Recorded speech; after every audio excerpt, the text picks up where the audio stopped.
Hello, friends. This is Dave Hurwitz, executive editor at ClassicsToday.com, here with random reviews from the Overflow room. Oh, we're just flowing over. So much flowing. It's so exciting. All right, what do we got here? Well, we're going to wrap up Honegger and take us one step beyond with a single disc. I actually have more of this guy, but we'll get to it when we get to it. First, the Westminster Honegger CD. Oh, this was really, really good. This is Scherchen, Herman Scherchen, one of his best recordings, actually. It's mono, but it's like really fine. You've got Pacific 231, Rugby, and his Mouvement Symphonique No. 3, which doesn't have a title, but it's really fun and interesting to listen to. It's the longest of them all. The Prelude from The Tempest, the Pastoral d'été, that wonderful symphonic poem that we've seen a couple times, and the Chant de Joie, Song of Joy, which we also talked about previously. And then, as a not inconsiderable filler, Stravinsky's Petrushka in the original 1911 version. Now, these are all with the Royal Philharmonic Orchestra, and they actually sound pretty good, considering their provenance here, which was, does it tell us what the provenance was? It was like, the early 50s, something like that. But wow, yeah, one of Scherchen was sort of, you never knew what you were going to get, but here we got, and it was really fun. So there's that. Then, Symphonies 1 through 5 and Pacific 231 is an EMI, now Warner, twofer with Michel Plasson and the Orchestre du Capitole de Toulouse. Now, we talked about this in the previous video because we had these single discs in the L'Esprit de France series. They're good, not great performances without the trumpet in the Second Symphony, and so we don't have to go into them in any further detail. The best Honegger symphony cycle, far and away, is still Serge Baudo with the Czech Philharmonic on Superfon. Good luck finding it, but it's stunning. It really is. So that's the one you got to get. Then we've got, remember the Maris Jansen's disc? The Honegger disc? Well, here it is. It's an EMI twofer. Symphonies 2-3 and Pacific 231. It's a good disc. The Liturgique is really exciting. The Oslo Phil plays marvelously. Very underrated Honegger recording that deserves more attention and love.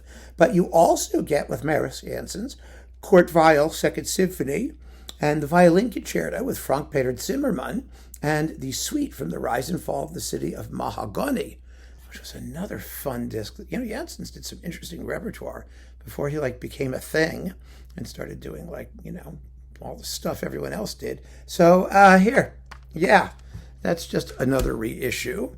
But this one, look at this. George Tsipin was a conductor from the 40s and 50s and 30s and places like that. Les Rarissimes d'Arthur Honegger. Rarities of Arthur Honegger. This is really, really cool. First appearance on CD. I actually managed to get this entire series, the Rarissimes series. It's upstairs for the most part.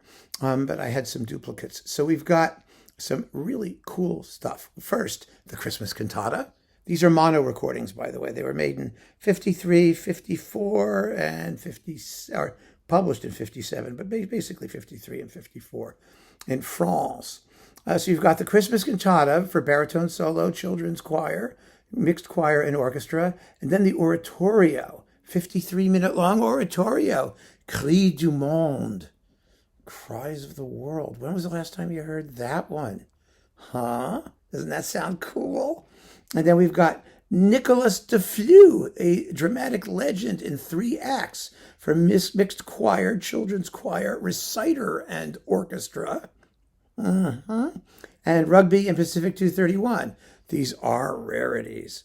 There's so much. Honegger wrote big pieces. And, he was Swiss, and he was a contrapuntalist, and he was kind of a neo-Bachian in a lot of ways. He liked chorales and fugues and things, and big choral pieces. And he's not known as a composer of large choral works, but he wrote quite a few. They're really, really, really cool. There's one called The Dance of Death that's really fun. It's got the Dies Irae contrapuntally combined with Sur le pont d'Avignon et dansant. It's very, very interesting. Anyway, so there you go. There's that. Then we've got, this Charles Munch thing again. Well, we saw this already. His Orchestre de Paris, back when that existed. Well, I think they still do exist, don't they? But they were the new Orchestre de Paris or something. Charles Munch left Boston to take this over. Then he died. So a lot of good that did. But you've got Bolero, a really slow 17-minute-long bolero. Yeah, Ravel's tempo. The Rhapsody Espagnole and the Daphnis and Chloe Suite No. 2, and Honegger Second Symphony. And Honegger was a Munch speciality. So that does it for Honegger. Some very interesting titles at the end here, though, huh? Like some really nifty stuff. I just hope that these 4 Honegger videos have really shown you just how much wonderful or interesting music there is to look forward to explore, to dig around in, anyway. And then, as a sort of nightcap, or day cap, or whatever it is, we have motets by Gottfried Homilius on Charos. Homilius lived from 1714 to 1785. This is Frieder Bernius and the excellent Kammerchor Stuttgart. They're fabulous. And they're like, well, they're all in German, and they've got all kinds of things, and they're world premiere recordings, and they're quite lovely. They're mostly for 4-part chorus or 4-part, double chorus or 8-part chorus in SATB antiphonally. And they're marvelous and beautiful and lovely German Baroque liturgical stuff.